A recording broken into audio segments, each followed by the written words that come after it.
Hey, we're online. Oh, Welcome, hey, y'all.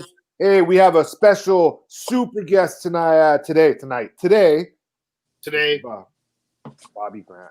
Bobby, give everybody a hand. Bobby, woo! Bobby, what up, man? spent a lot what's of going time. on, folks? Who do we got out there? How does this thing work? So Is it people we're on. There's people on right now, and yeah, we're just gonna just talk. So Bobby toured with the Tours, and he's part of the Black Eyed Peas family, and we've known Bobby since 2005, and we go way back, man. We've been, we went around the world together, and here we are. We haven't seen each other in a minute. He hasn't seen Steve or Casey. It's been like the first time in a while. Just on Facebook. Facebook Yeah. slashes every once in a while. That's so I crazy. get a two-dimensional check-in on everybody. It's like every once in a while, I just see like a face pop in. We got kids. We got, I'm like, what the hell? I got cat. Yeah. Piper, if you're watching, you're late, bro. Come on, man. Piper's where's about Piper? To jump on with us. Before we jump in, go ahead. You guys were just starting to hit your tour cycles pretty heavy too when this whole COVID thing hit, huh? Oh yeah, I mean, like basically we like I do a TV show, like I was explaining earlier, a good TV show at the top of the year for Penn and Teller. Like we were pretty much ending that and then going, turning right over into a gig. And that was my first cancellation, actually. It's funny because we're right after Vegas. We were supposed to do 2 gigs, I think one in Salt Lake City and then maybe Denver and LA. And then all of a sudden, they're like, well, those are canceled. So we got the first cancellations. And it's funny because we were working in Vegas and we were doing like all like talent logistics and talent management for the show. So we're flying people in from like China and, Taipei, all over the place.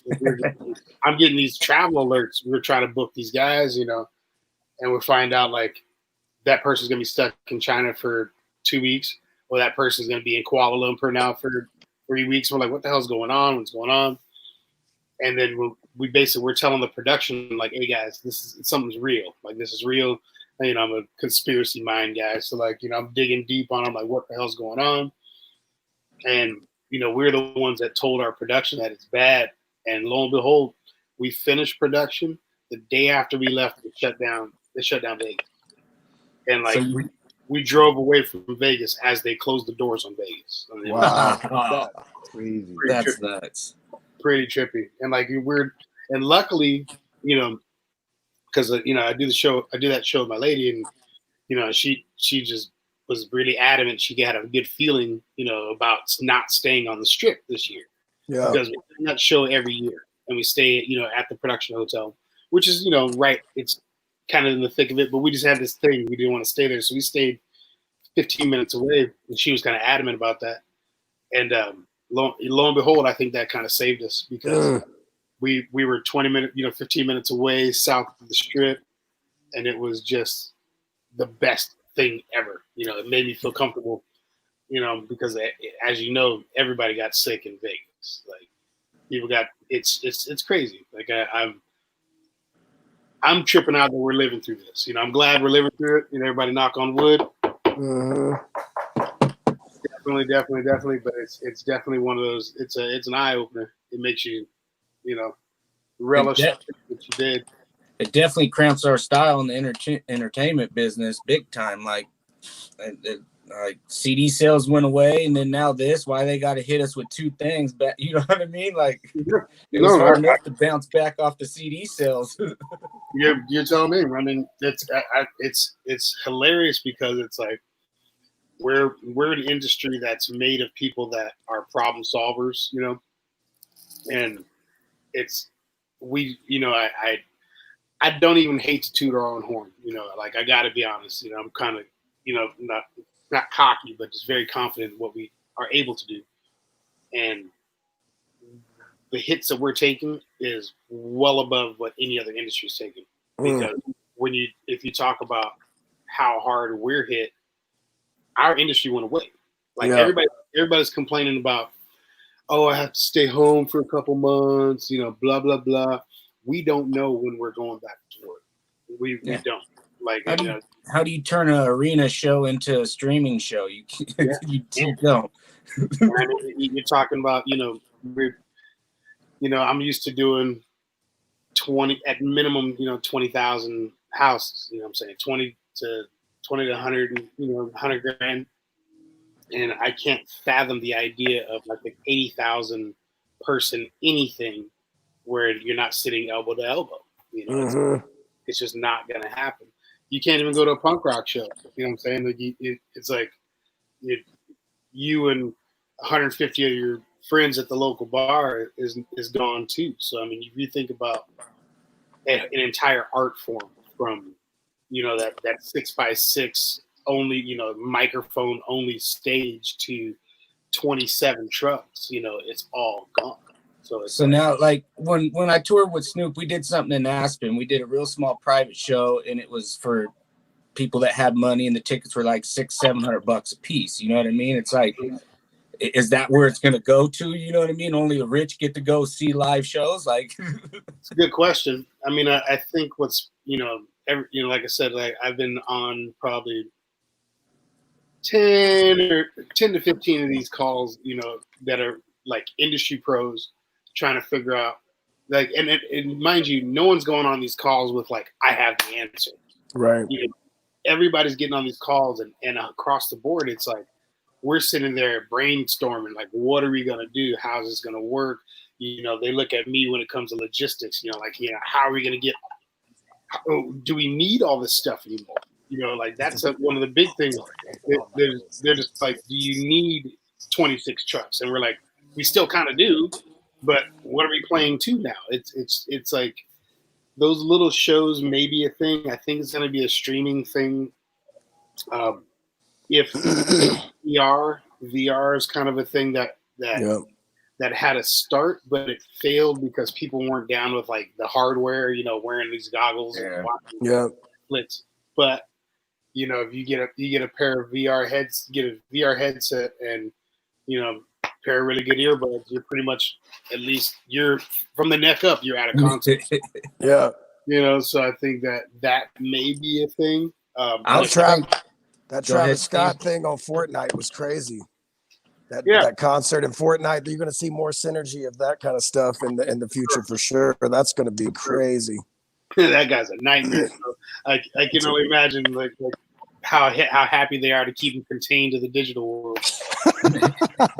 Dude, tell us some stories. To contain to the digital world. Travis Scott, trip out on the like. Travis Scott was like, he was probably on the scene for like 2 months, 3 months. I get a call for around Grammy time. They do all these like installations and stuff, like little pocket shows and things like that.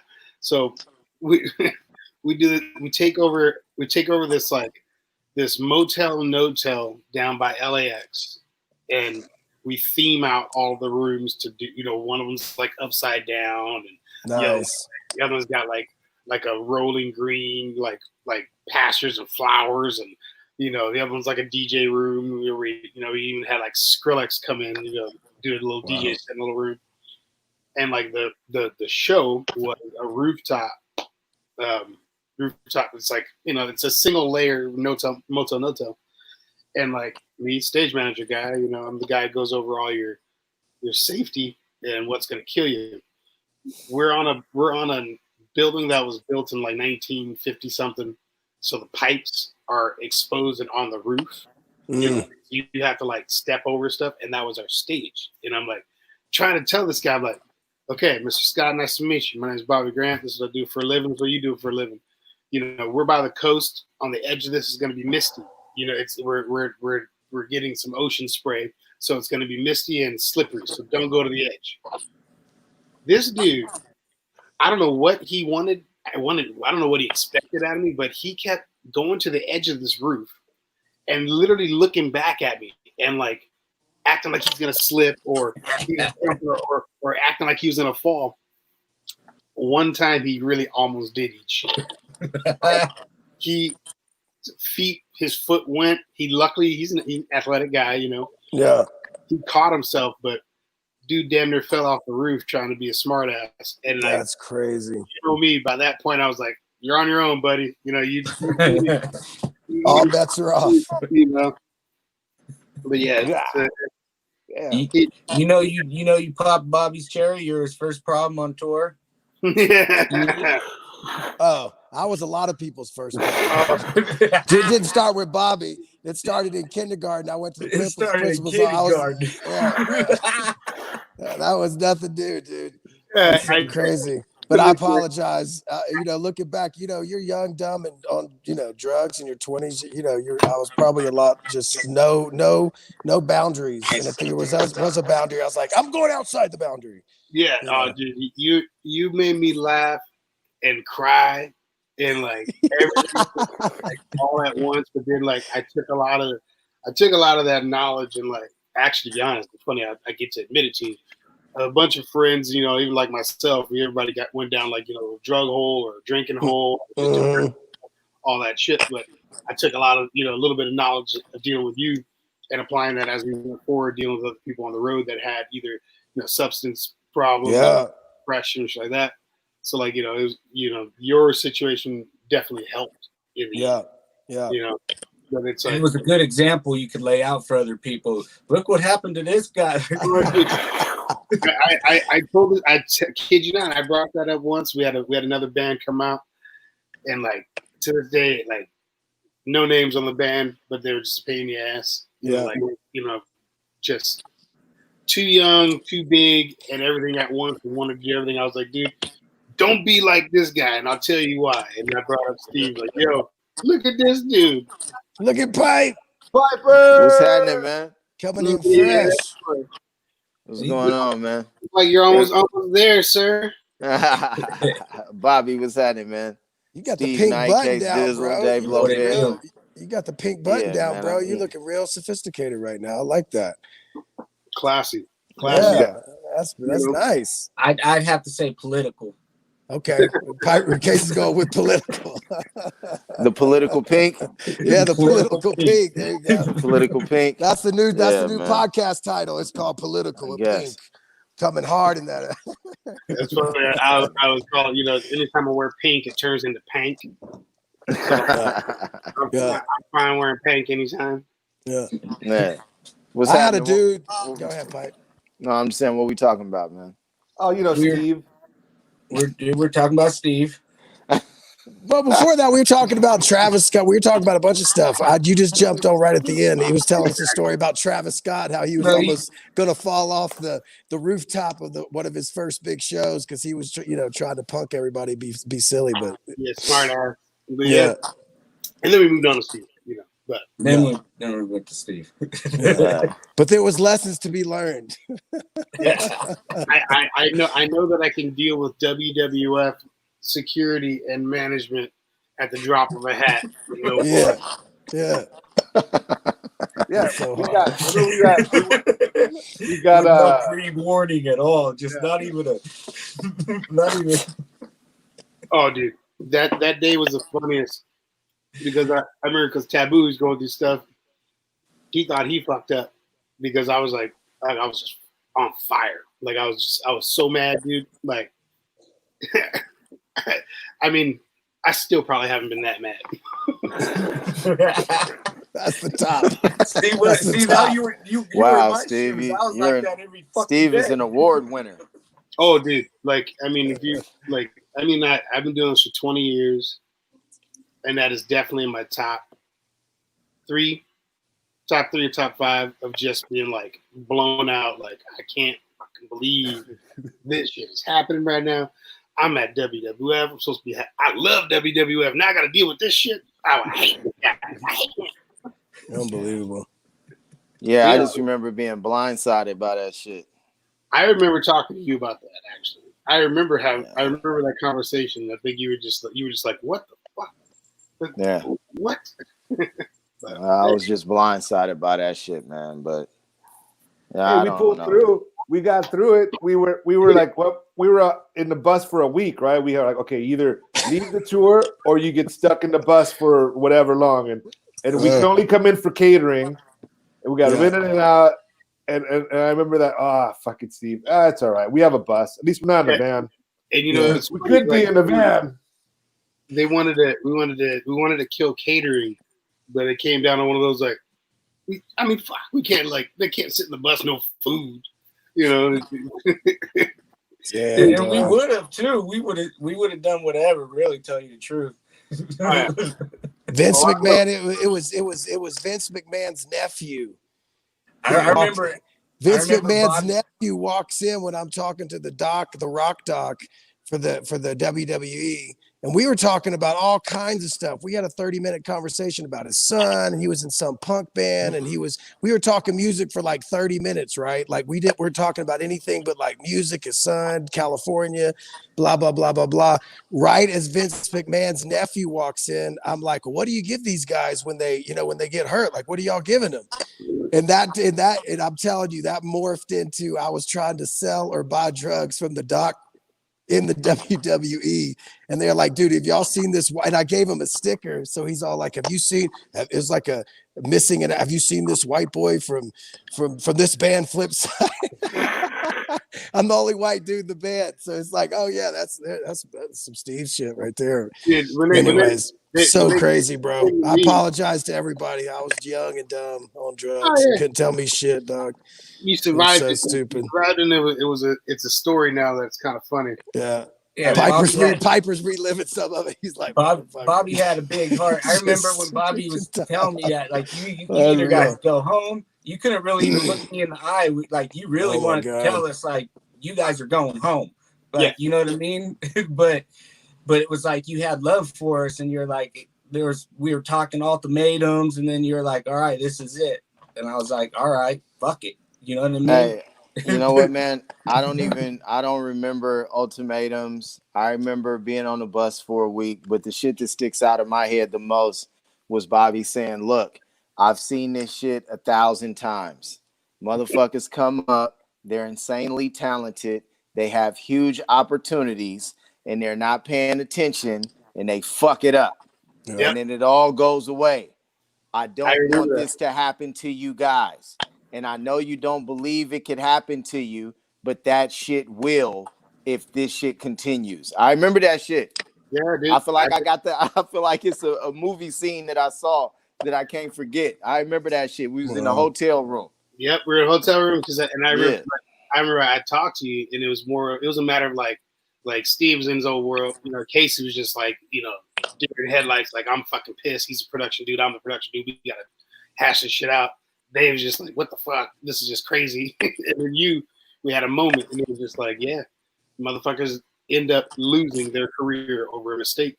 And it's like, we didn't want to be a part of that. We don't want to, like, knowing that and understanding that, there's no way we could have done it to go home. You know, it's like, nobody was hurt. You know what I'm saying? But it was just embarrassing. You know, I haven't gotten the invite back to a WWE event ever. You know, but you know what, Bobby? They're not really fighting, bro. I don't know if you know this. They don't really fight. So it's now you go to UFC. Dude. Don't ruin my mystery, dude. I know. But realistically, as a production guy, they did always show up to work. They never gave me a problem, fought me to get on stage. You know what I mean? They showed up every day to work, and their music is impactful. The music that they make outweighs the dumb shit that Steve has done, in my eyes, personally. You know what I mean? For the world. Of course. And that's always the gamble. That's always like what you're weighing, especially when you're talking about, you know, a support act or undergroup or a little brother band, however you want to call it. We're all misfits. You know, we're all like, you know, wayward fucking toys. You know what I'm saying? We all got our problems. So it's like, are we gonna be understanding, or are we gonna like go on a power trip to get rid of somebody? And like the problem with our business is that you end up getting a lot of folks that are down on the power trip, you know, and like that don't help nobody. In the end, you got to look like a cool guy and send people home. You got the authority, but in reality, you may have just lost the next you know, Flipsyde, the next Sublime, the next, you know what I'm saying? Like it's just, it's bigger than that, you know? I think that's kind of the stuff that people don't kind of get what happens on the road. Oh, Sublime. Have you seen the new Sublime lineup with the Rome guy? Yeah. It's pretty Yeah. dope, right? You thought it was, yeah, it was pretty Actually, solid. I actually did a show. We did, I think last year or something like that, did a festival with him. And it was great. Yeah. It was great. Like, I mean, I got to give it to him. I do love how it's, you know, I even like the bill, you know, it's Sublime with Rome. You know, he's not trying to replace him because you can never replace him. Yeah. He's, you know, paying homage to the band and the music. They're still, and I mean, a lot of the guys got healthy again. So, I mean, I can, like, you get to see where people were going. That was a big influence on me when I was like 15, bro. That's one of those when you're an impressionable age and you're like, that's my shit. I thought honestly, at one point I thought you were going the way of Brad. You know, I thought, you know, because like I think I'll never forget the moment we were doing a gig, and you passed out on the side fill. I think I had a 2x3 stack. Like I had an off sub, a sub that was just sitting off to the side, and you passed out on the damn thing like you were asleep during the concert. I'm like, how the hell is this dude asleep? Like what the hell, you know? Like, well, now I know why. Was that in Europe or would that have been in the States? I think it was Europe. Yeah. I'm not sure. You know, again, it's all about. Speaking of Europe, I vividly remember that. Look at this.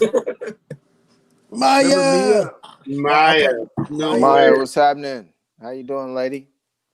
Yeah, it's funny. I stay in touch with her. You know, she'll drop in every once in a while. And it's funny because it's like, you know, now we're getting to that point. It's like, how long have I known these people? How long have I been in contact with them? You know, wow. You know, like I have, you know, friends that we met on that tour, those tours. You know, they got kids. Yeah, it was crazy how I met her at the Bear Sea at Snoop. Oh, for real? Wow. Yeah, she was standing out the gates, like, you know, it was hella cold outside, and Toy was like, "Look at that girl standing out in the cold." And then I went and got her, brought her backstage, and kicked it. And she rolled the best damn joint I ever seen in my life. I was like, that's saying something from Casey. Oh God, that's crazy, dude. What is the craziest gig you've ever been done? Allison. It was probably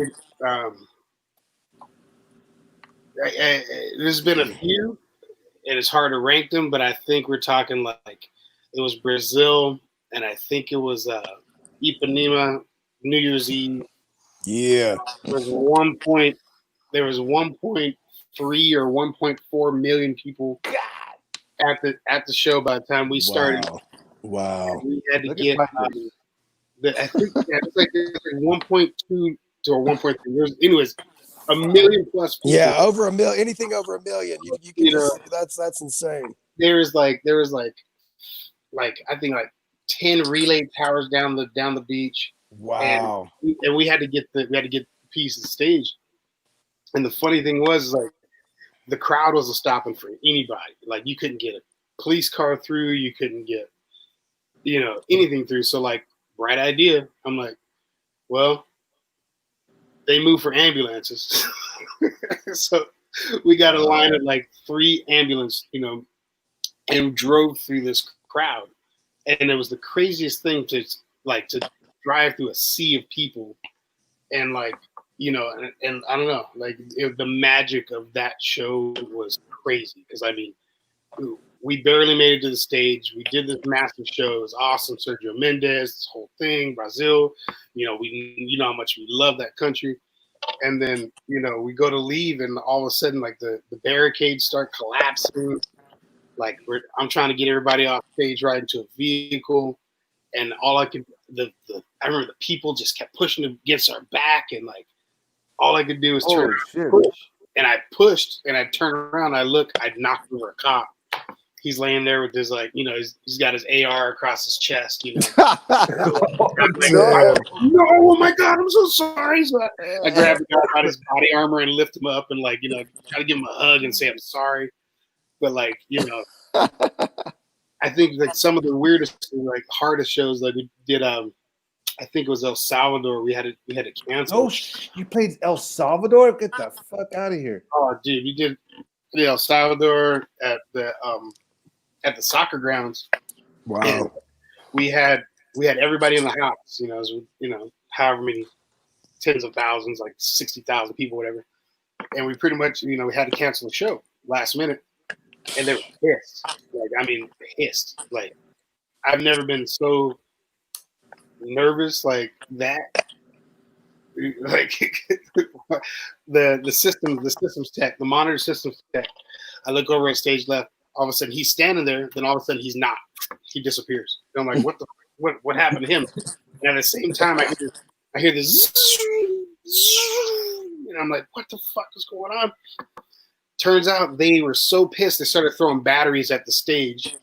And, and the systems tech guy took one to the head, knocked him clean out, and now we got to evacuate. I don't know, dude. We can go on for nuts. We can go on for hours on crazy shows. Like, say Brazil, we had a guy fly. We had a dude. We did a gig in a rock quarry, right? And it was an old rock quarry. Had a waterfall in the back. It was really cool. A dude got drunk, took a helicopter, flew the helicopter to the gig while we were setting up, and hovered of like, and I'm not, no exaggeration. I'm standing on the stage. His rotor was at the same height as my up truss. My lighting truss and his rotor were damn near even. And I'm staring at the cockpit of this helicopter, and this guy's like obviously drunk and having a blast, like and it was the dumbest thing I've ever done, just stand there looking at helicopter rotors, but it was just mesmerizing. All right, I didn't know what the hell to do. I got this helicopter right in front of me. He goes and takes off, ends up getting arrested. It's crazy. And he was full on wasted, stole a helicopter, and decided to buzz the Black Eyed Peas show. Wow. That's pretty nuts. That's hella dangerous, man. Oh, yeah. Definitely seen a couple things that most people should not have, Red Rocks is probably like the craziest I've ever had with bottles being thrown. Like, people were pissing in water bottles and shit and filling them with sand and throwing them. That was pretty nuts. It's a funny thing about that. It's funny, odd, random factoid.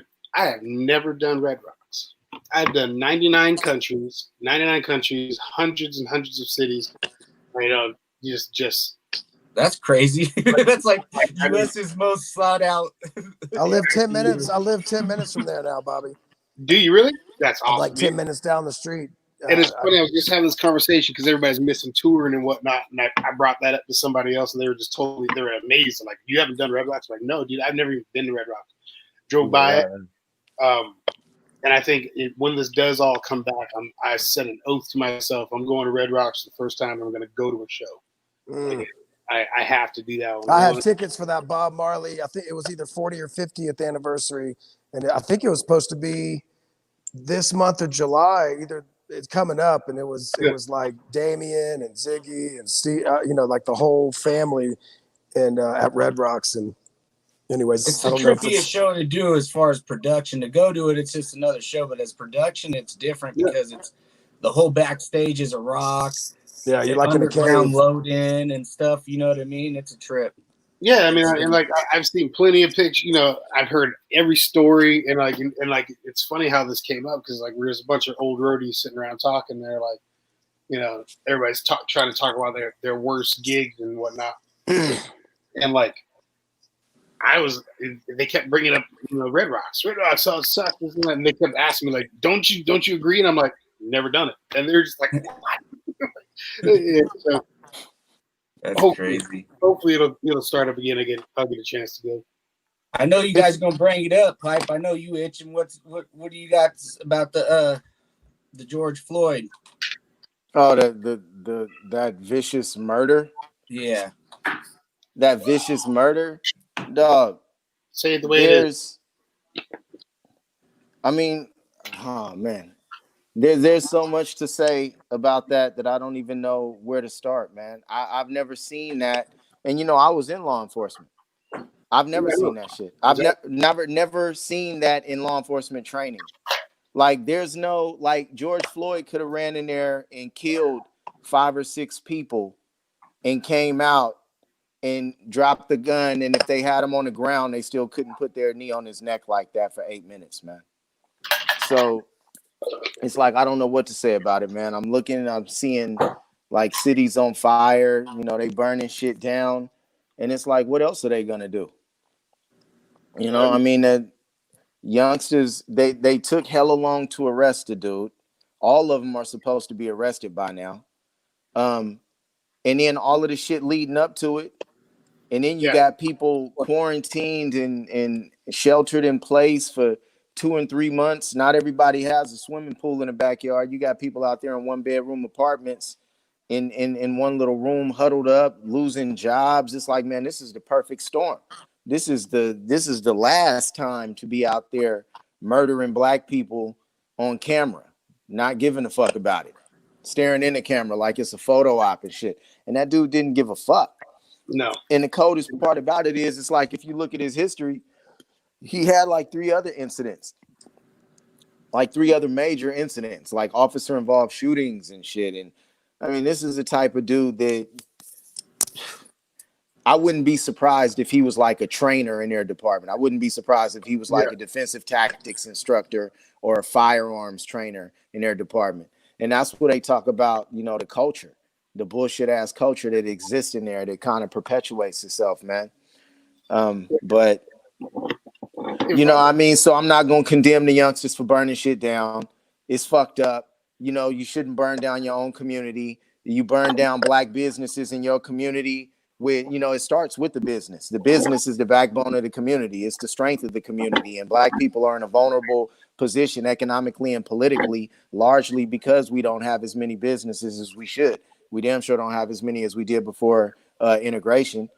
So it's like, in some ways we've gone forward, but in many ways we've gone backwards in terms of strength, political and economic strength. So you burning down black businesses, you a fucking asshole. And a lot of the times this motherfuckers is not even from that area that's in there burning shit down. And that's straight up bullshit. If you come in and you ain't from that area, you should be a foot soldier. You should be taking fucking directives from the local organizers and the people that's on the ground that work day in and day out. Like, these people aren't just these local organizers. They're not just anti-police organizers. They're also passing out food to the homeless. They're, doing like after school shit with kids, tutoring and coaching, and they're involved with the community 365 days a year.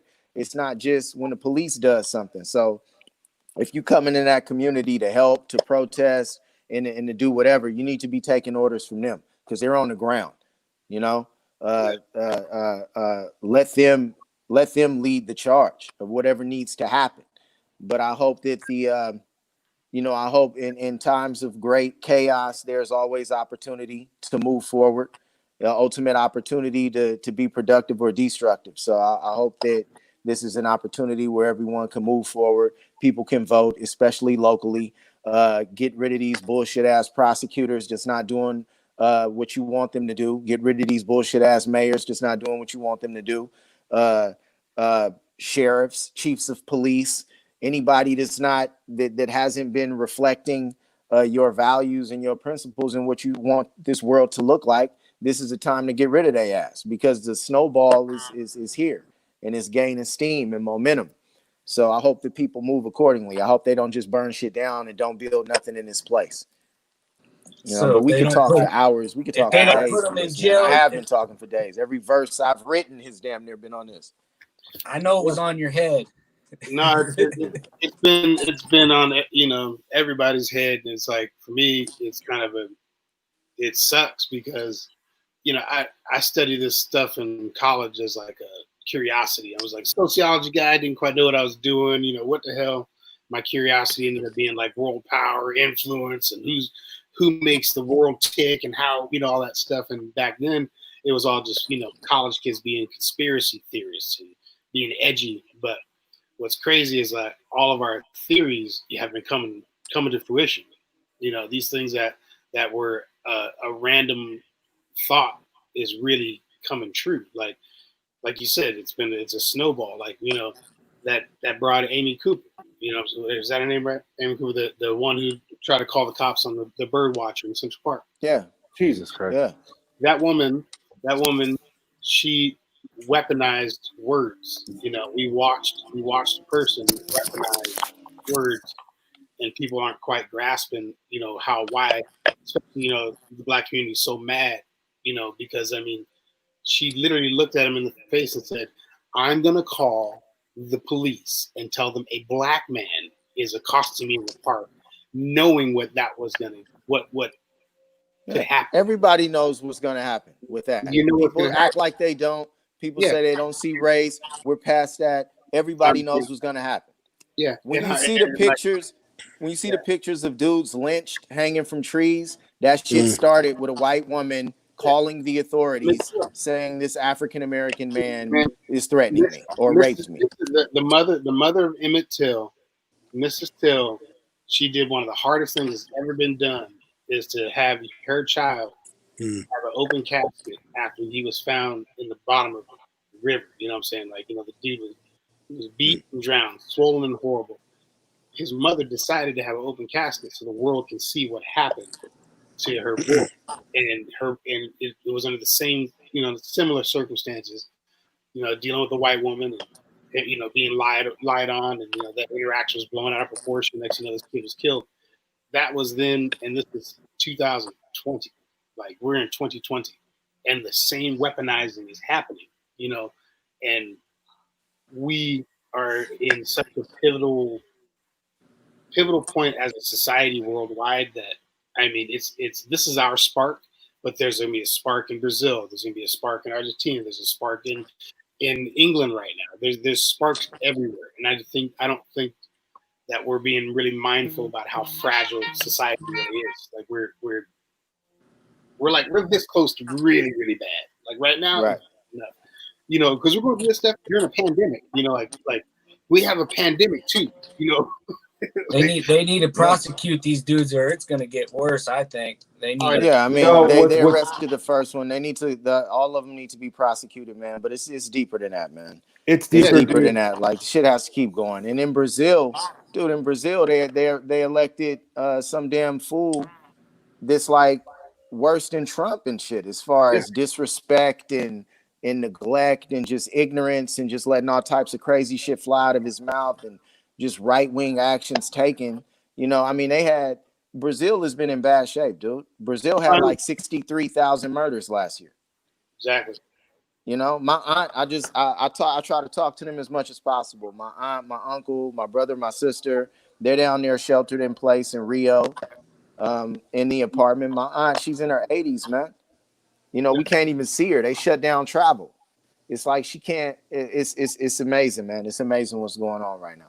No, and like the problem that I have right now is that it's like it's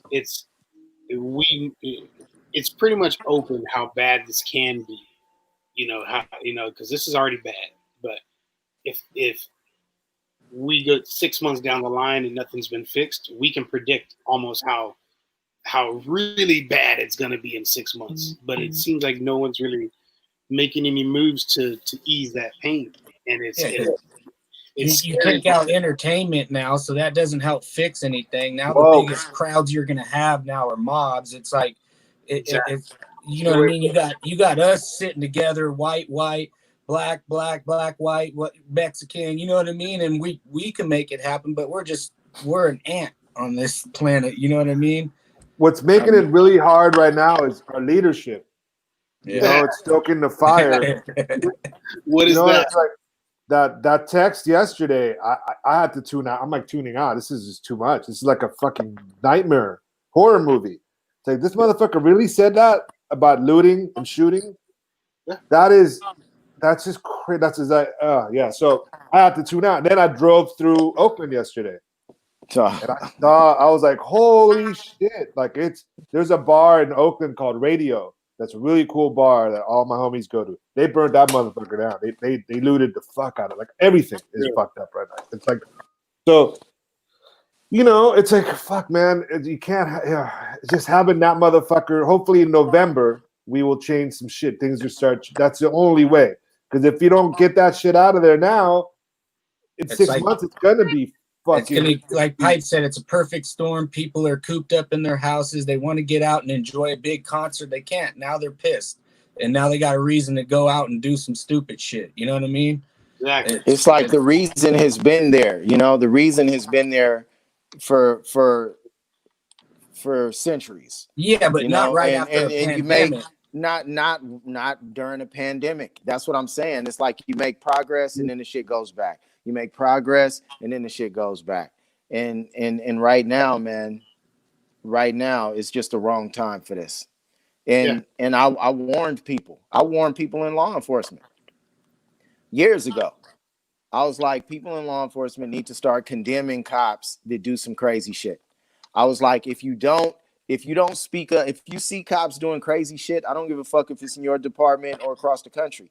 If you don't say something, then there's no reason that the community has to trust you, because the history of law enforcement in the black community is such that like it's been one way. Like everything possible has been done. I mean, from cops reinforcing from being slave catchers to reinforcing racist laws, black codes, slave codes, to fucking Jim Crow, reinforcing Jim Crow, to being half cop, half Klansman. The lynch mob show up, the sheriff let the dude out, they take him and lynch him and shit.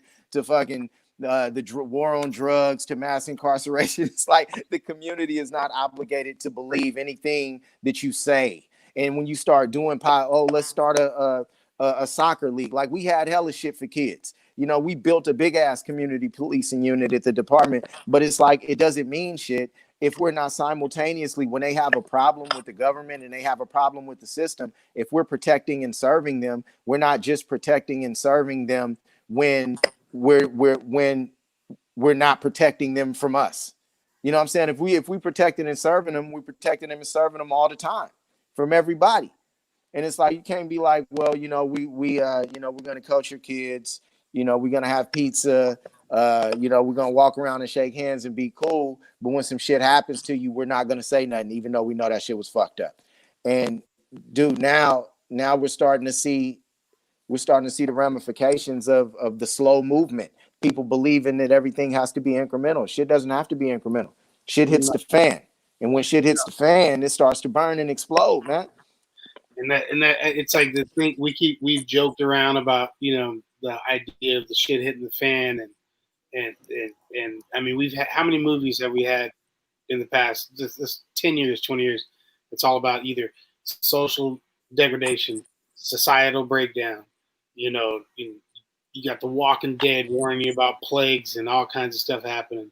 We've had every warning that we could ever have about everything that we're experiencing, but we seem like we've just kind of ignored it.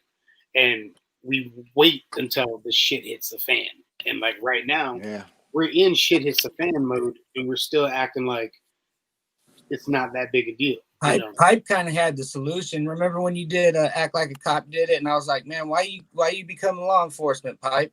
Because we have our peers that look down on us if we do that. You know what I mean? Mm-hmm.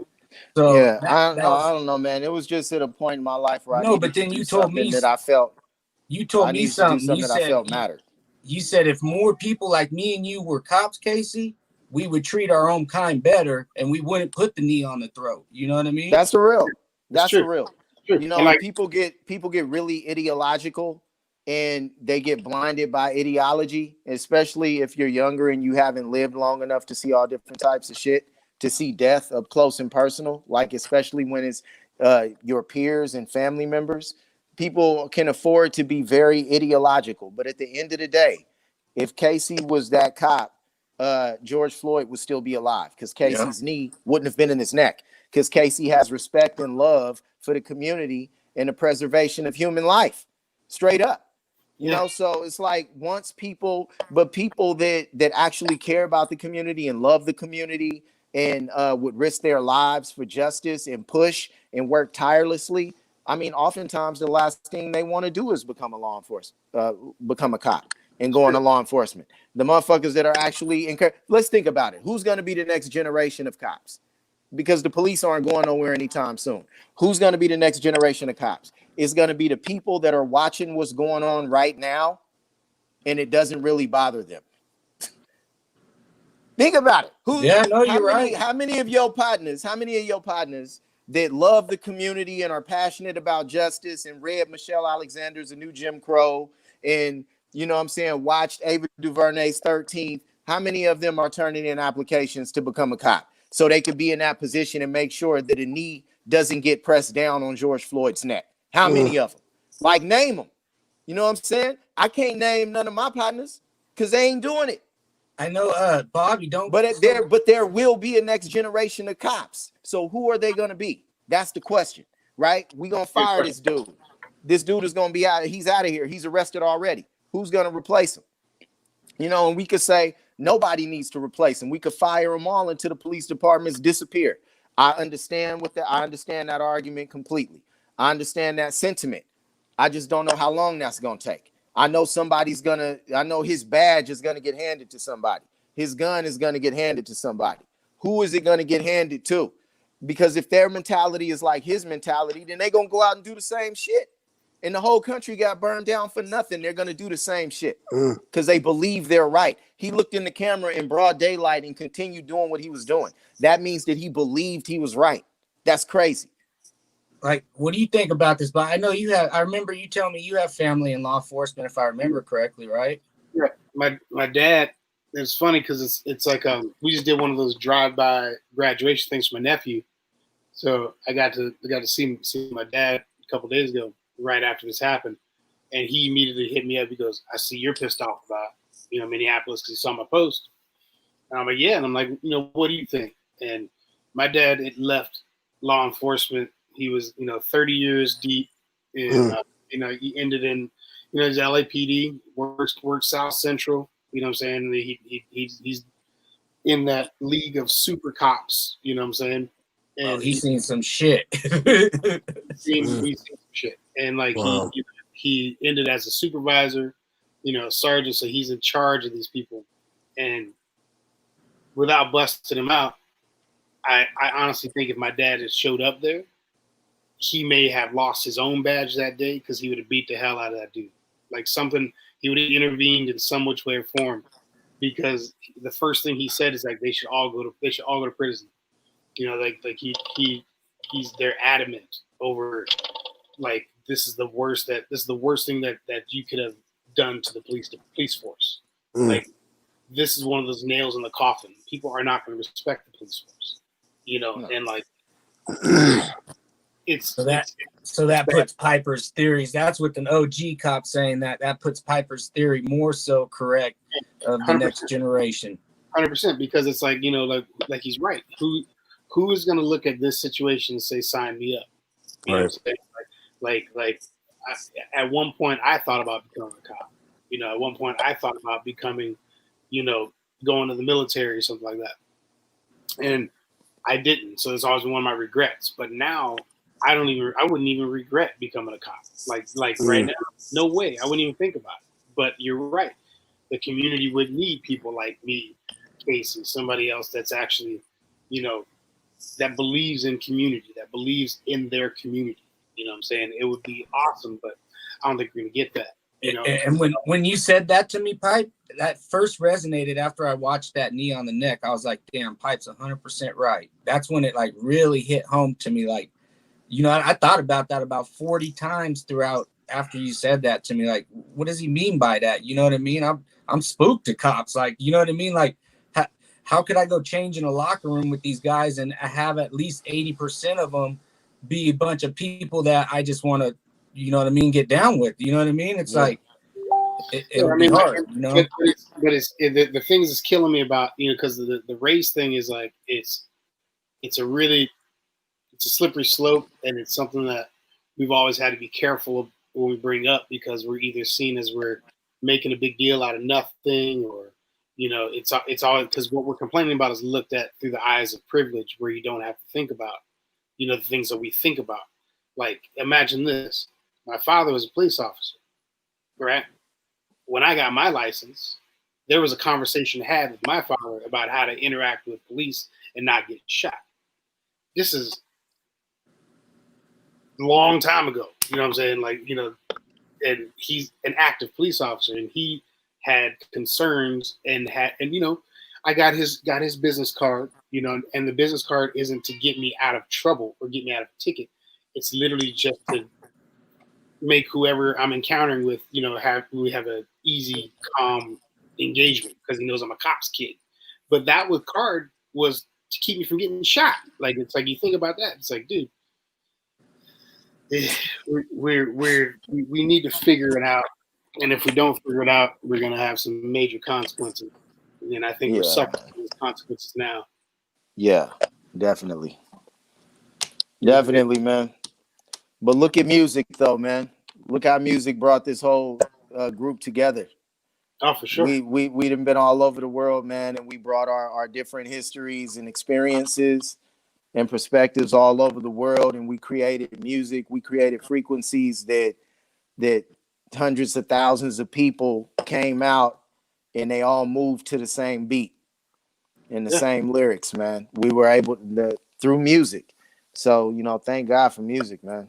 Yeah, man. I mean, it's like, it's one of those things. Even now, it's like, you know, at one point I was thinking, you know, what's going to be, you know, am I turning the page on life? What's going to be my next thing? You know, am I out of music? Or, you know, am I going to work in a different capacity? You know, but now that I can't do it, I'm realizing how much I love it. You know, even more so. You know, like, it's the biggest drug. Oh yeah, totally. I mean, it's like I've had heroin addicts or ex-heroin addicts tell me that it's relatable. I ain't never done heroin, so I can't tell you. But I'm just saying, like, if you have someone who's had dependency issues, say it's relatable. You know, it's kind of serious. But you know, I think that we need to figure out. I don't know, because we're the band. Music is the Band-Aid. You know, you're feeling bad, you listen to music. When you feel good, you listen to music.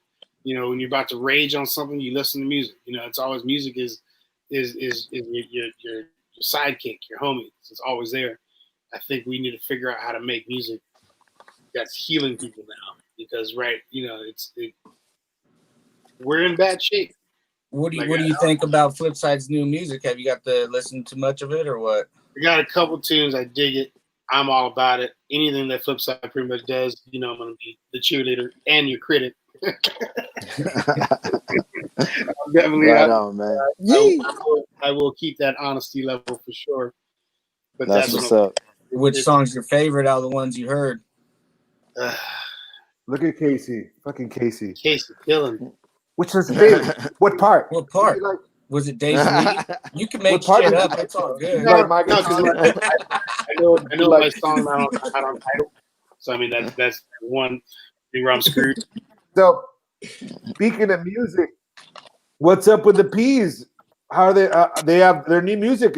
I heard a song like a year ago or so. Tremendous. I'm really digging the new songs, man. I just posted it. Yeah, I love it, man. I just posted Will I Am busting over this youngster singing. Will I Am spit a verse, man. That shit was hard. Well, it's dope. We did like I'm gonna show you that. We did one of those. We did an album for Masters of the Sun. You know, the comic series that they were doing and whatnot. And there was, you know, the album. One of the albums that came out where I was kind of like was awesome. It was like, you know, all conscious stuff. You know, and like Good Love, right? Good Love. Exactly. That song's haunted me, dude. That's a great hook, man. Big Love. Yeah, but that whole line of songs was like, it's kind of funny. It's kind of prophetic because it's like still touching on some of the stuff we're talking about like right now today, you know. And it's one thing that I've always been lucky about with Black Eyed Peas is that we've always, you know, kind of been conscious like that. You know what I'm saying? Like, Where's the Love shortly after 9/11 era change, you know. Just dance and be happy with, you know, L Funk, and you know, it's.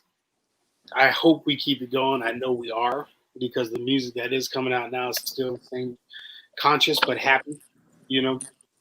And I can't wait to get it out there again. I mean, we had like a 500 million streams or something like that on a Latin song. You know, right before That's right insane.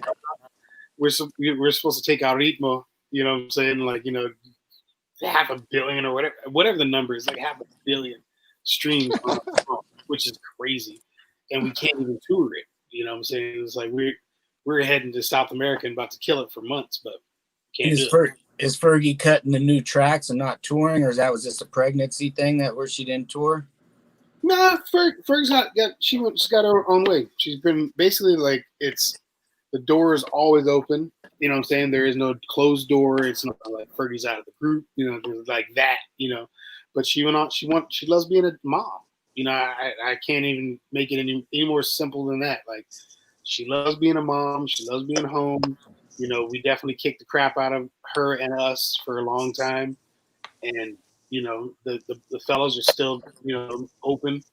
They're still going to make music with her, whatever she would like to or be a part of it. But touring. The show goes over good with the other girl. Yeah. Because the thing is, things with Black Eyed Peas was funny. It's like with Black Eyed Peas, we always had a female singer. Like we had Estero, we had Macy Grays, we had Lauren, you know, Kim Hill. Kim Hill was great in the band forever. You know, we've always had a female singer, and like the singer would either sing parts or be a part of songs, and then be their part of the group and band. You know, for the rest of the show. It's just when Fergie hit, it made pop sense, if that makes any sense. You know, Yeah.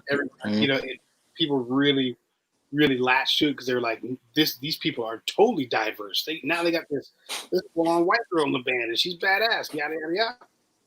And so the crowds latched on, you know, Fergie being there. So the world is seeing it as a loss, like she's out of the band. But I think that a lot of people are thinking that without knowing the history of Black Eyed Peas, and there's always been, you know, a female in or out. You know, the constant has been the three guys. The three guys are there. They're not going nowhere. You know, it's still Black Eyed Peas. Like, it's no lesser of a band. Yeah. So as long as the industry really didn't turn their face to it, it was fine, right? Yeah. And I mean, and again, it's, you know, nobody's. It's funny because I'm not candy coating this.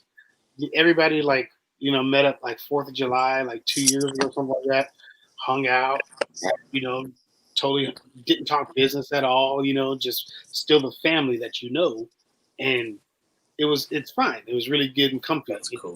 There's no hardships, you know, no hard feelings, you know, people aren't mad at each other. It's just that literally, you know, she's been, the thing is, people are missing, she's been doing this since she was 6 years old. You know what I'm saying? She's been on TV and doing this stuff since she was a very young child. So, you know, we kicked the crap out of her and ourselves. Like I said, we toured really hard, and she had a kid and was married, and, you know. One year you guys did almost 360 days, didn't you? It was 300. We did 500 shows and engagements in 375 days or something like that. Wow. That's insane, man.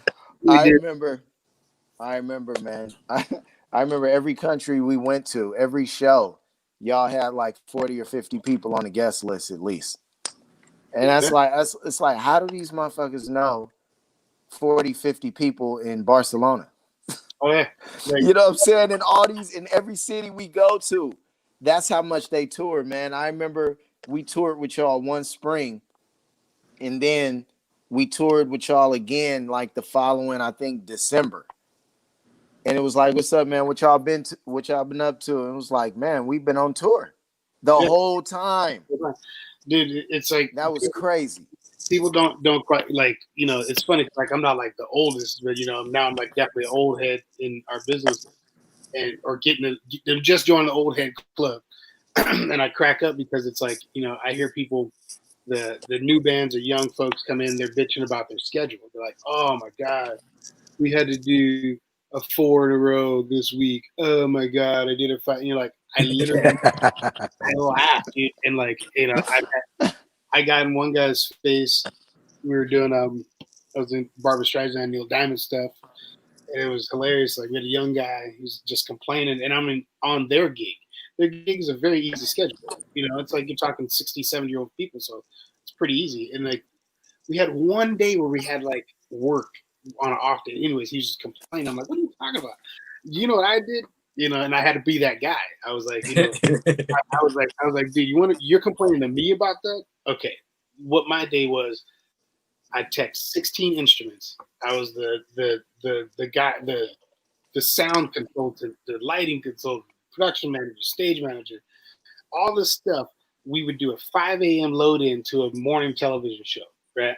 5 a.m. load in by myself, set it up. We do the TV show, tear it down, drive across town or to the next city, and have a 4:30 load in for Justin and Christina's support. So we'd support that. I would tear that down and then drive across town again and do our 11 o'clock club show. So I was doing 3 setups with 16 instruments and all this crap every single day for months. Like we toured for 10 years straight. I can honestly say I was gone from America for out of 10 years, 90% of the time it wasn't in America. So I mean, we spent. I have more friends in other countries than I do in America. So that Verizon tour is one of the big U.S. tours you guys did. You really didn't do too much U.S., huh? No, honestly, like the Verizon tour was probably one of the bigger American tours that we ever did. Most of our touring has been outside of America, which is it's funny, but we hit big in Brazil. We hit big in Europe in general. Do they get you business class seats now? Did they step your game up at least? Yeah, it's a little bit better, but I'll still take a coach seat for extra money. Hey, I have a question. Does the new girl in the P's, could she do somersaults with one hand and sing on the other? There's no one-handed walkovers and stuff like that. Dude, Fergie, I was like, oh hell no. Did she just do like I had to watch it a couple times. Like, I can't believe she did that. I love Fergie. I think she's super dope. It's not just about their singing it. She's just her energy, her vibe. She makes love to the whole crowd. Like the whole crowd feels like, wow, she loves me. She's got that energy. You know what I mean? She makes everybody happy. Yeah, so, she's hella cool, man. I remember, I think it was Germany. We came back from the club and and then we was like in a lobby. It was hella artists in the lobby. And like Cass was playing the piano, freestyling, big drinking. And I was like, man, I ain't worked out in a couple days. It was like 3, 4 in the morning. Said, I'm about to go work out. And I went to the gym and Fergie was leaving it. Yeah. It was like 3, 4 in the morning. Yeah. It was like, damn. She was like, what's up, Pipe? Getting it in, huh? I'm like, yeah. That was a trip, man. Like, women be working hard. I remember the Pussycat Dolls was out there at like 6 in the morning running. Yeah, I mean, like people, it's the one thing about our business is where we actually get a direct look at, everybody talks about how strong women are in any business and whatnot. Like, I don't understand the whole, men making more money than women because I work in our business, because the women that we work with, a lot of them have to work way harder than we do. You know what I'm saying? They do a lot more work. They spend more hours. They do, like, and like for me, it was, I do a test, and this is, if anyone out there works with me that's seen me do this, chime in to back me up. When I step to a floor and we go to build a show, it'll be 5 a.m., whatever, 6 a.m., and I get all the hands come in, 7, 8 o'clock. I'll get 100 people come in, and I will literally do a test. I see the biggest cart, the biggest rack, biggest something huge and heavy, and I say, I need 2, right? Knowing that there's like 3 girls in the group. I mean, 98% of the time, dude, the women step forward first. And I'm talking like, I'm not kidding you. I do this for a couple reasons. One, I always see, she's 98 pounds. So a 110-pound girl is going to step to a 4,000-pound cart, knowing she can't move it, but she's going to try. You know what I'm saying? she's gonna give it the effort. And then I clown every man on that floor. I'm like, dude, you're a 250-pound dude, and you didn't step forward. You know, like I want you to work like a girl. Work like a girl. You know, like straight up. And that's not a clown. It's like you better be working like a girl. You know what I'm saying? Because Yeah, you work your asses off. You know what I'm saying?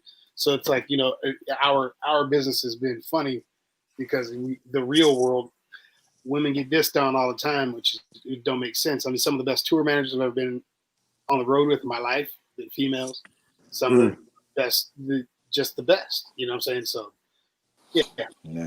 We definitely need to give the big ups to women out there. They prove it. I wanted to share something. I have this the song Piper was talking about. I have it loaded up. I haven't tested it. Hopefully it works. If you guys want to watch it, it's only a 2-minute video of Will and this new song. And let's see if the audio works. It might be shitty and I might just turn it off, but we'll see. Let's give it a shot. I'm gonna mute my mic.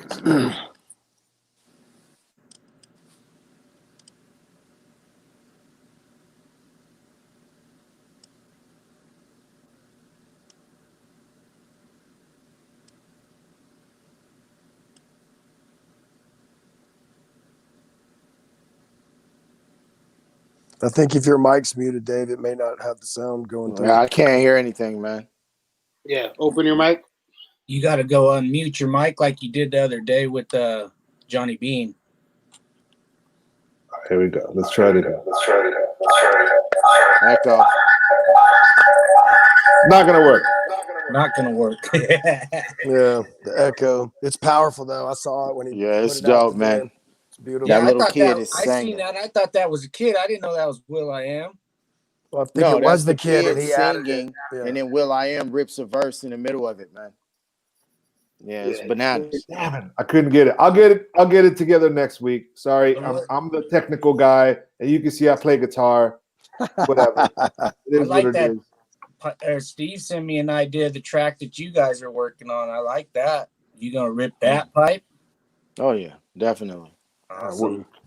We're moving. I actually got to. After this, I'm gonna go move Rato. We got to move the studio. We're moving into a new studio, so I'm gonna go move some gear. But back to the Fergie. I would see Fergie at 3 a.m.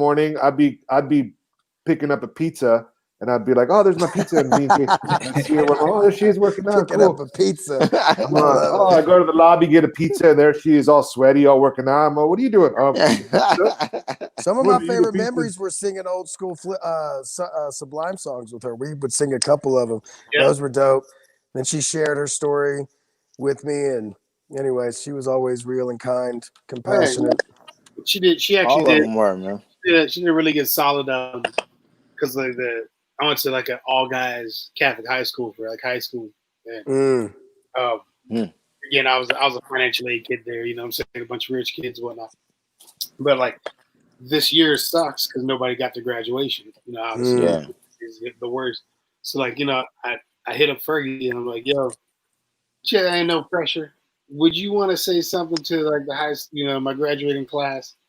And she jumped on it. Like, that's dope. That's cool. She did a cool little video, you know, just like, you know, congratulating the fellas, you know what I'm saying? Like, and like shouted me out on it, which was really cool. But it was cool because she understood. She goes, yeah, this is fucked up. You know, they're not going to get the graduation that hard for.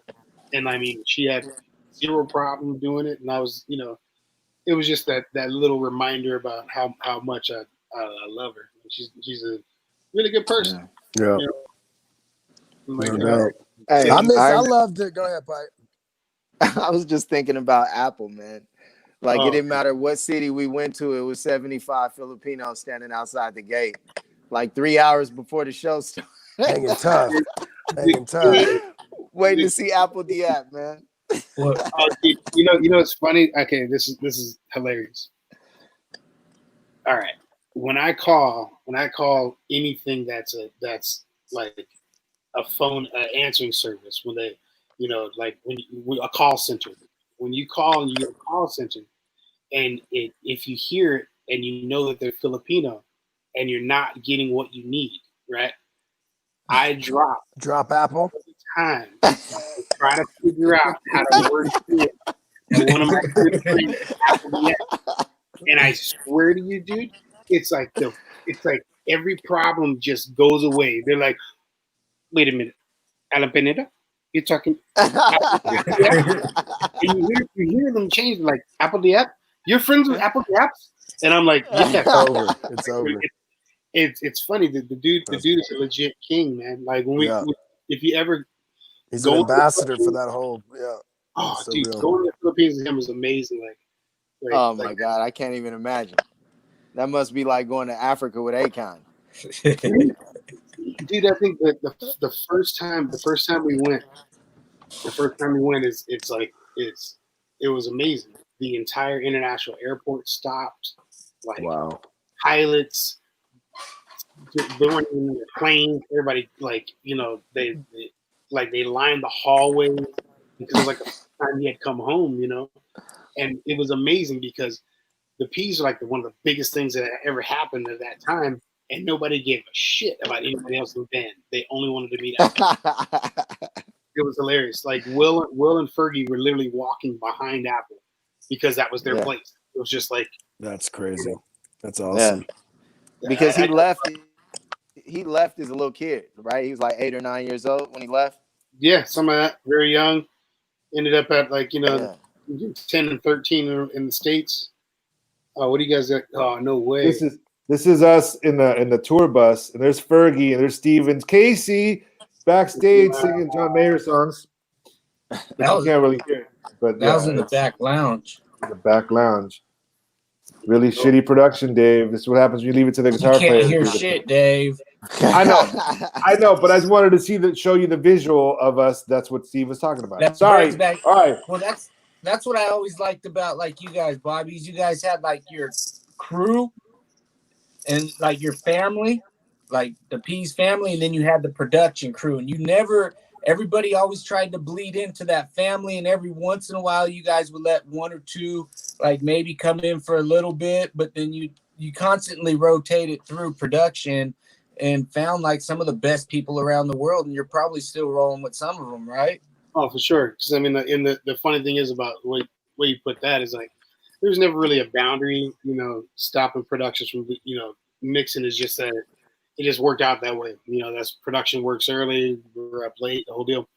But yeah, not that there's barriers, but you know what I mean. You had your lifers, and then your like you said, lifers. Honestly, I mean, I have folks that I will call on to do a gig from 4 corners of the earth. They're dependable people I would trust my life with. But like you said, I mean, they're in England. One of them's in Ireland. One of them's going to come from, where else? Finland. Another dude I'm going to call from Arizona. You know what I'm saying? And it's like it's a hodgepodge of great people from around the world. That I can call. And you'll do that versus picking someone in LA because you know what you got, you know what you're going to get, and you know how it's going to be. It's not like it takes a lot of the work out of it, I guess. And I mean, it's really a matter of like, because it's like we've encountered, near death situations many times, and I need to know that person's there, with safety in mind. I need to know that my guitar tech is actually going to double as Fergie's, protector if something goes really wrong. You know what I'm saying? I don't need some guy who's a variable. Like people, and it's a weird thing. That's why this business is a lot of word of mouth, because it's like you end up needing somebody. I'm going to call somebody else that I trust and say, I need somebody to fill this gap. Who do you trust implicitly? You know what I'm saying? There's no I'm not going to take a stack of resumes. It's literally going to come down to, do I believe it? And then more or less, who's the one that you're pretty much the one that goes and hand selects these guys and then brings it to the table, or well, not like a lot of the ways we work over the past years. I've pulled straight into stage management, which is great because I get to deal with gear and the way it looks and sounds and builds and just play with the toys. The production manager is we've had a slew of really good ones. Neil Porter has been with us now, that Tim Miller over the years, that a bunch of other, a handful of other guys. But like, luckily, they have a stable of people that I trust, and they bring them.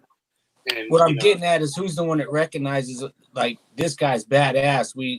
He's down. You know what I mean? Who's the one that? Oh, it'll be apparent by me on site watching how this person works. You know what I'm saying? I'm going to see, your stick to itiveness. Are you focused on your gig? Are you safe? Number one, do you work safe? And that we have a little powwow about that, because I get to see as crew manager, the crew guy. That's what I'm pretty much saying is you're the one that assembles the dream team and then becomes the coach of them. Yeah, coach. Pretty much. I always just say I'm just the ringleader of this circus. You know what I'm saying? Everybody comes in and brings what they bring, and I just try to keep it focused. Or Bobby. Did you bring in Pascal? Was Pascal you? Where did that guy come from? No, Pascal. Pascal, dude, that's so funny. I think Polo brought Pascal. I think they had met because we were working alongside of each other in something else, and we're like, "Who's that guy? What are they doing?" He presented himself, and he ended up out with us forever. And like the stories of Pascal, man, that guy's dude. I saw a newspaper of him like beating up a disco in Germany, right? Didn't he beat up a whole disco? Dude, were you there? Dude. He's like, dude. Come on, Bobby. Nah, basically, I was on get out of the country detail, like that turned into like basically I have a simple rule. I don't abuse the 911. If you text anybody or call somebody 911, you mean 911. So if you call me and you say 911, we're going into that guy mode. I had a tour bus out in front of that club with everybody's passports and ready to literally just evade the country because it went bad real fast, and it was totally, wasn't our fault, wasn't their fault at all, But luckily we had a 300-pound Austrian who doesn't feel pain to deal with the problem, and like it was amazing. So, it's crazy. We had an incident like that in Germany ourselves with the game. And do you guys remember this with Neil? We were with Neil Jacobson, and Neil, yeah. We did the game did a after party, and he was sick. Yeah, I remember that. Right, and he couldn't rap, and so he couldn't do it. And they got and he gave him like hella money, like gave him like a bag of money, and he didn't perform. These big old Germans, they were not fucking around, dude. They were literally they had to call the cops, and it was everyone was scared that day. Neil Jacobson's like, just get over here. Oh, we were all freaking out. It was like, did Neil get us out of there? Who got us out of there? In a bus. We got Neil. Neil. Yeah, dude. But how did we get out of the club? Because I remember shit was going bad. Like they was closing shit down, man. Yeah, and then we were we snuck in the back door or something. Yeah, I don't remember, but I remember being in a bus, and then they were all banging on the bus, and we're like, holy shit, this is crazy. Game had his dancers get up there and dance, right? Yeah. They went up there and danced and shit. Because I think his throat was like he lost his voice or something. I can't remember what happened, man. But his dancers went up there and danced, and they wrecked that shit. Like they went in. Game had some raw ass dancers. He had some raw ass dancers, man. But the next thing I know, it was bad. I know it was bad, man. I know it went bad a couple times with Snoop. Like that got me numb to big problems. Like after touring with him, it was like, oh shit, ain't nothing could you can't show me nothing now. You know what I mean? Like it's like a lot of my experiences happened with Black Eyed Peas just because we did so much. Like I almost got fed to hyenas in Nigeria. You know what I'm saying? Like, what? That sounds like. What's the story behind that, bro? That sounds what the fuck? Hyenas? Man. Okay. I'll try to shorten it up. We go to do Nigeria. We land in Lagos, and we landed after midnight, right? And we're doing the Pepsi tour, so we're all in one giant 747. So we had all of our gear in the belly of the plane. We had all this stuff. So we land, and mind you, there's no lights around the entire airport. There's just lights at the airport. Like the airport is lit up, and you look out the window, black, dark as fuck, you know. And we're like, what the hell's happening? Yada yada. We land, we send the P's off in fast movers, you know, these vehicles that are bulletproof and move fast, so they get out, and then we send our dancers and some of our crew in other bulletproof vehicles that weren't as fast, you know. And I'm hanging back with a couple of the crew cats. We're dumping this plane, right? So luckily, I'm out front. I didn't seniority, whatever. They were dumping the planes, you know, the cargo holds themselves, and I'm out front waiting for all the gear to come. So like, I'm looking at the top of the building, and there's like these guys with like walkie talkies and, you know, machine guns, and, you know, and I'm like, okay, whatever. So we load up, we go to take off. Right when I take off, I get a call from one of our, remember Dante Santiago? Dante Santiago. Yeah, of course. So Dante calls me. Dante's like, "Yo, Bob, the dude says that we have a flat tire. We got to stop." And I'm like, "No, you don't stop for shit. Like, you keep going." And I told him if there's sparks coming off, keep going. He hangs up. He picks up again now, and he calls me again when I pick up. Now I hear him with crying dancers in the car. And like they're like he's saying that the battery is dying and we need to stop. And I'm like, it doesn't work like that. Batteries don't just progressively die. They die, you know, just keep going. Something's wrong, you know. So I'm already like now elevated. So I'm like, something ain't right. So the vehicle I'm in a white ballistic vehicle that has these like holes in the doors to shoot out of. You know what I'm saying? We ain't got no guns. Like, it's me, rest in peace, TJ, and a first year roadie. This dude had never done this before in his life. He literally stayed back just to like earn some stripes with us, and you know, do this gig, you know, do this one job. So you know, we're driving. We're in that van, and behind us is the soft-sided cargo truck. We kept looking back, and the cargo truck would be gone. And we're like, what the hell's happening? So we would circle around, we'd find the cargo truck. He would turn into some like neighborhood or township, you know, something off this dark ass road. And mind you, just black, pitch black. And like we would go find him, tell him to stick with us. You know, he did that 2 or 3 times. We drove through these checkpoints where it's like a dude with, you know, wearing camouflage with a machine gun and a burning trash can. Yeah. So like that was the military checkpoint. So like we're like, okay, cool. We stopped once, stopped twice. We did it a third time. The local driver was irritated. He was so pissed off having to stop and chase down this truck, right? So the third one, the driver decides he's just gonna go. Like he's fuck it, we're leaving. So he ain't stopping. Yeah, you don't stop.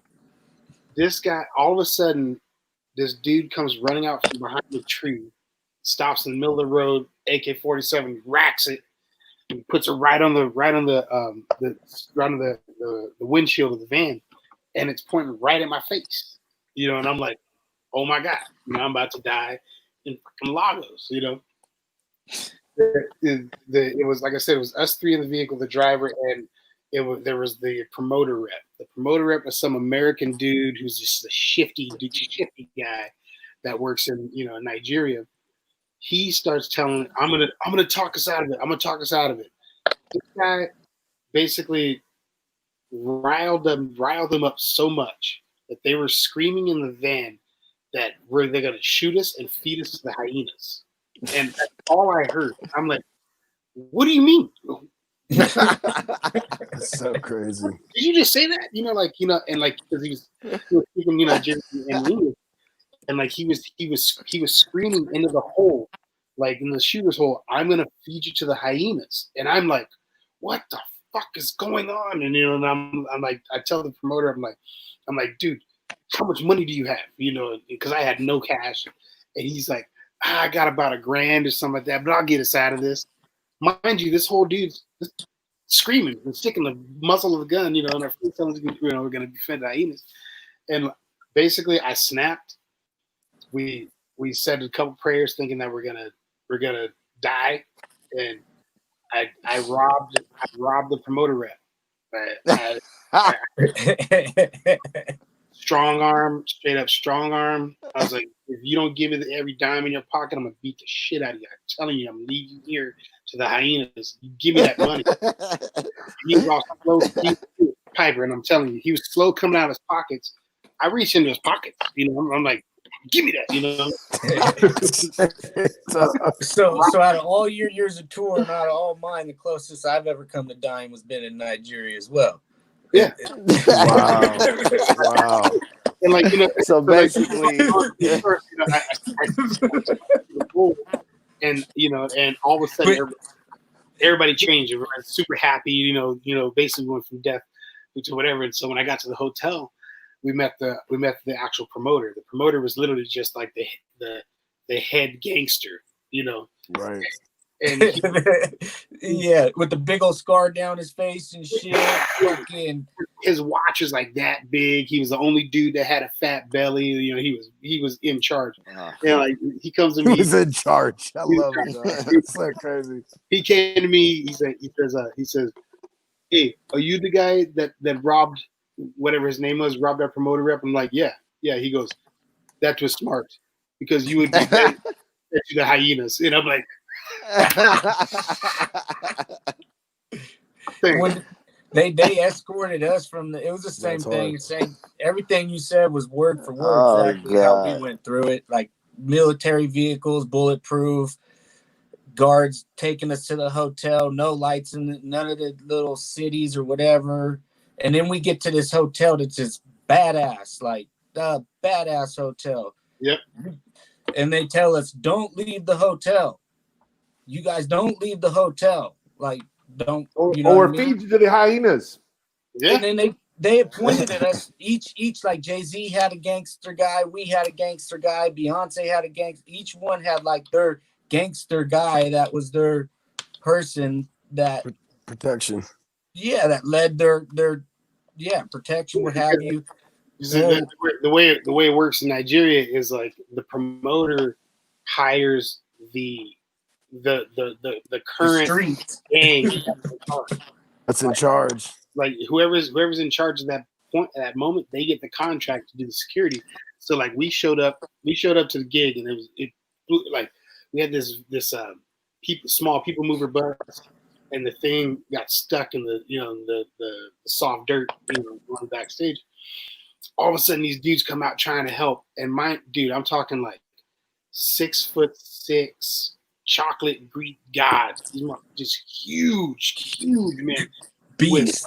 With Rottweilers, hyenas, and fishing spears, because it's a fishing town. So like their control sticks were actually fishing spears, and like I remember it just blew my mind. Like I drove around Nigeria we did a site survey earlier that day, and the guy who was driving me heard the story about us the night before robbing the guy. He drove me to 3 different black spots in the road. We're driving. He goes, "You see that? Do you see that?" And I'm like, "Yeah." He goes, "What do you think that is?" And I'm like, "Is that blood?" And he's like, "Yes." The way he said it, yes, it is blood. They didn't even. I didn't see you. You went out. You were risky because they didn't even let us go out that much. And then I risked it. So what was the blood? One time, I went out to get weed for the whole camp. I was like, "Fuck it," and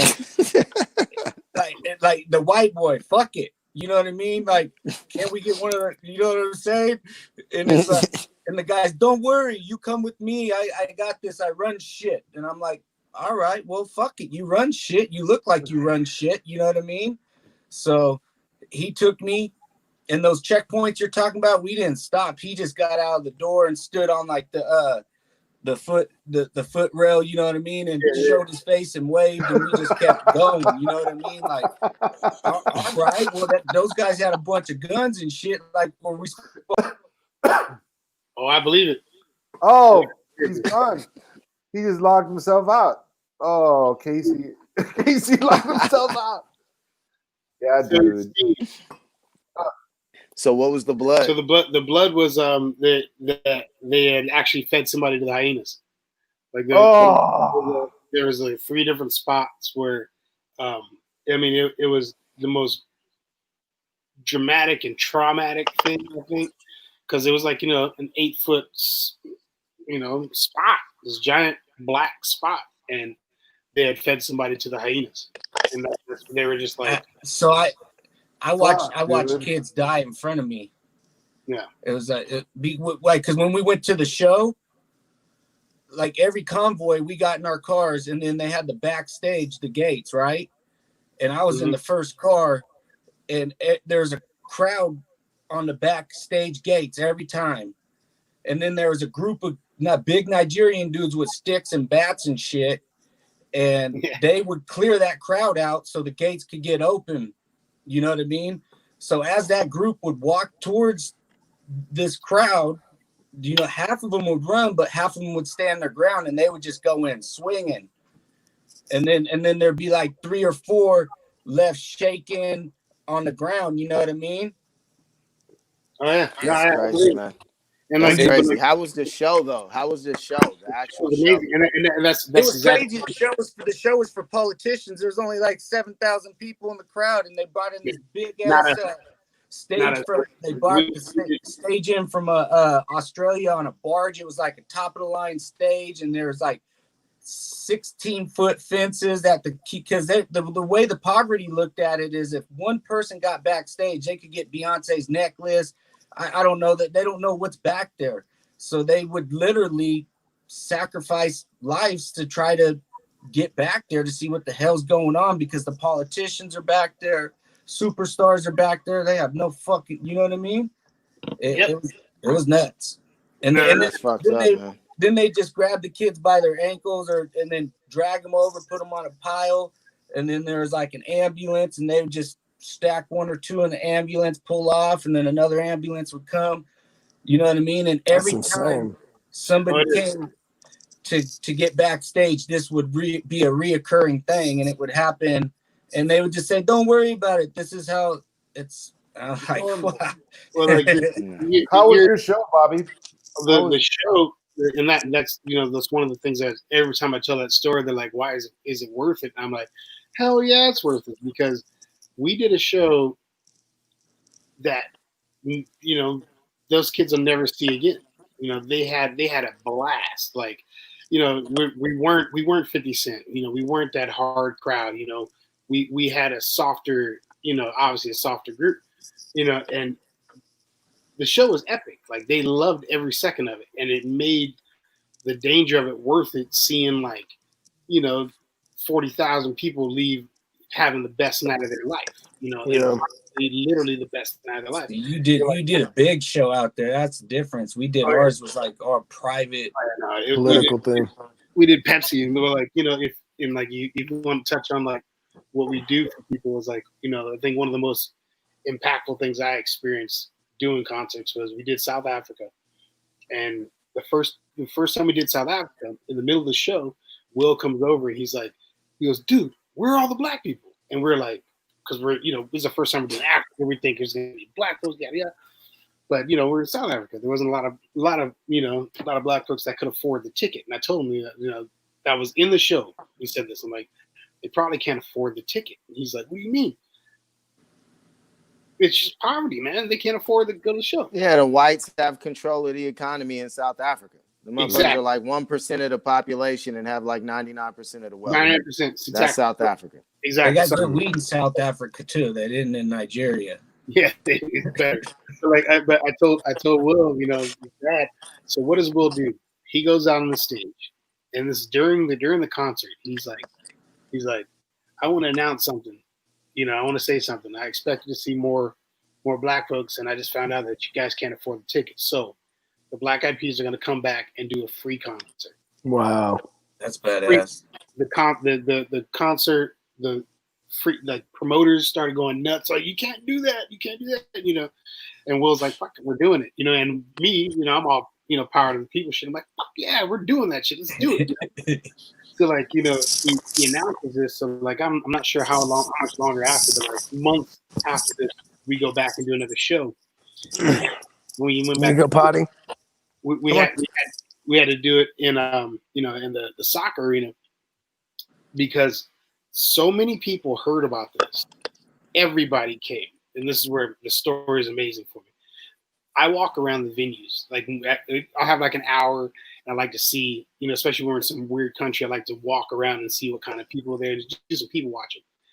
I took a fixer with me, and we're walking, and we see this little group of folks, and they were bush people, dude. Like loincloth. Some of them were wearing like loincloth. Some of them were wearing like like little jogging shorts.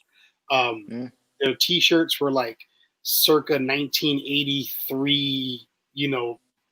Goodwill giveaways. It was really trippy. So I was just curious about them. I wanted to know what's up.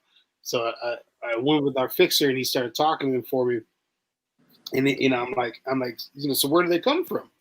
And so he's talking to them, and they're talking to him, and they keep doing this. They keep saying, and I'm like, I'm waiting for the translation. And he turns and he goes, yes. He says that they walked 2 weeks to get here.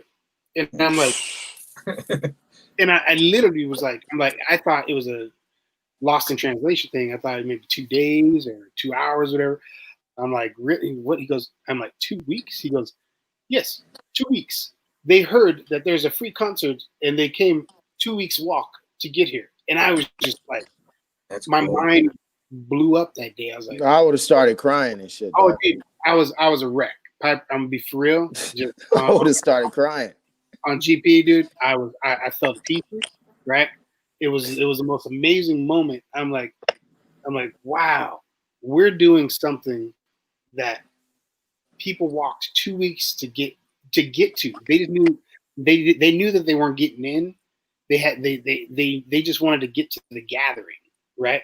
And we had put a couple screens outside, and because we knew there was going to be overflow, so we put these free, viewing screens outside.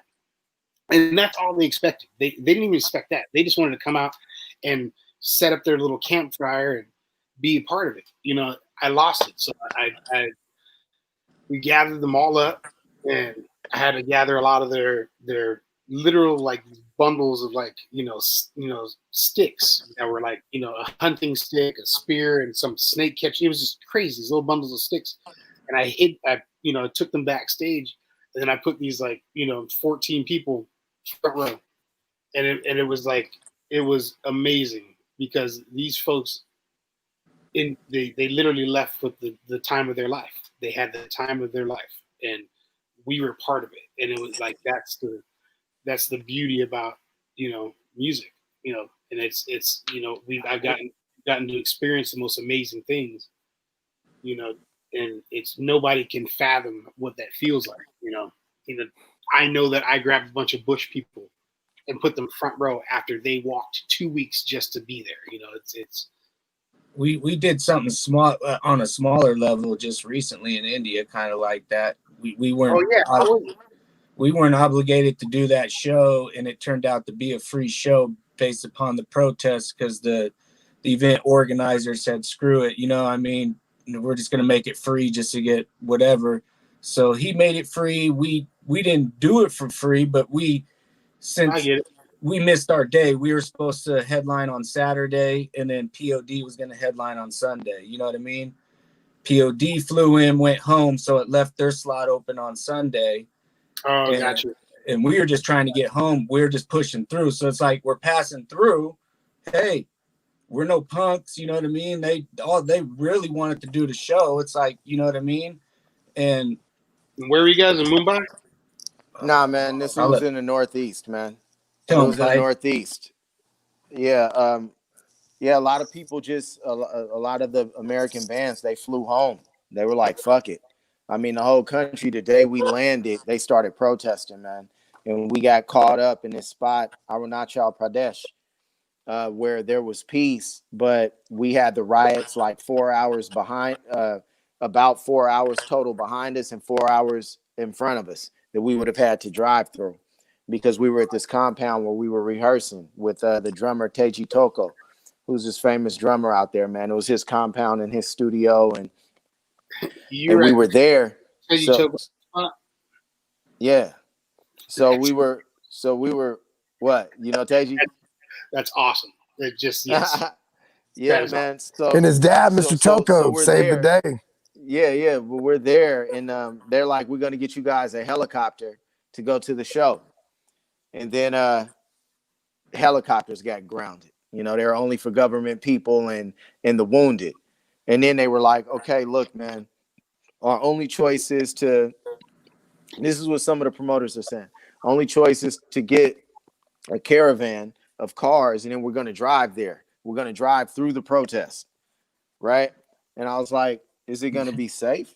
They were like, yeah, it's going to be safe. It's no problem. I said, has anybody died yet? They were like, no, and they lied, you know, because 3 or 4 people who got shot, you know, that same day that they were telling me that, man. And one of the Indian musicians, they came to me and they were like, look, man, these motherfuckers are lying. You know, I want you guys to know the truth, because just in case some shit happens and y'all die out here, you know that you made the right decision.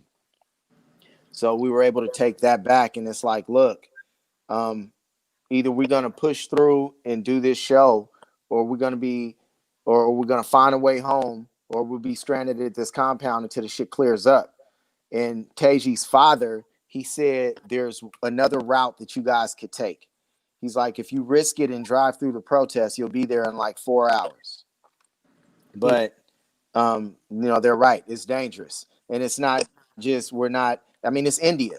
It's like Japan. It's like a homogenous society, pretty much. I mean, you can't have motherfuckers mad at the government and killing people, and then it's a car, you know what I'm saying, driving through the protest with me, Steve, Casey, you know what I'm saying? We look like fucking private military contractors. I damn near exited stage left and said, fuck it, you guys could go that way if you want to, but I wasn't going to do it. They would have snatched us out the car, man.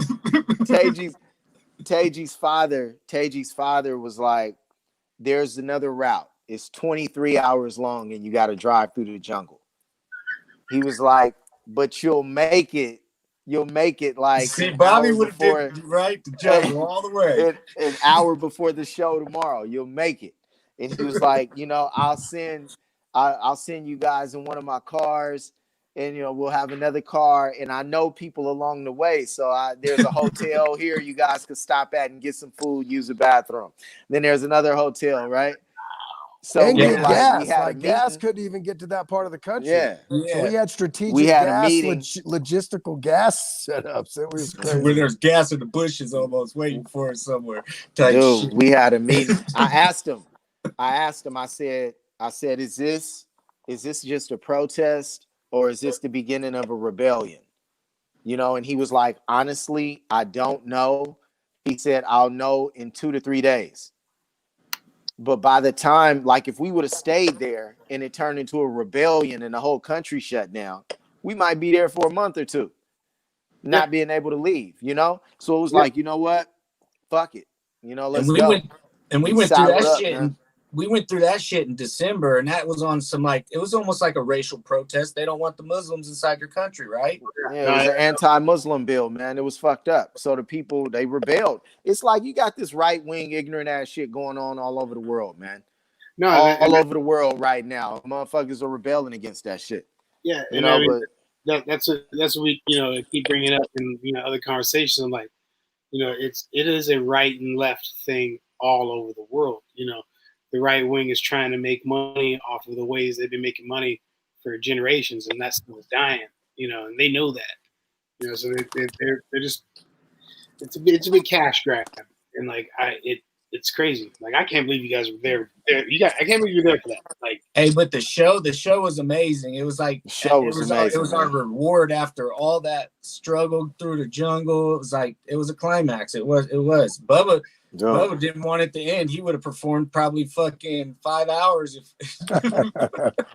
Well, it was dope, dude. At the very beginning, it started raining, and the tribal, like the tribal natives of that area, like, came out and did this dance. and it was rain. Remember the day?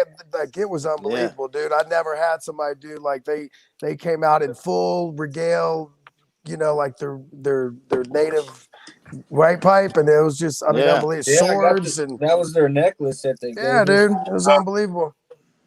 Yeah. And East India is like, you know, they got, I mean, they were, you know, they were not considered like a true quote unquote Indian. Like they're not Indian enough kind of deal. Like your skin and you don't look like, they look more a little more Asian. So they got, you know, Teji's whole family, they were like discriminated against growing up. He changed his last name to try to assimilate more into the Indian culture. But dude, it's the human condition all over the world, man, is just broken and damn, man, I think you nailed it. You nailed it with that. I mean, the human condition is broken, and I mean, it's the places where there's high populations where we're seeing, you know, the breaking point. You know, like you know, and you guys are there for one. You know, I can't believe you guys are there for like.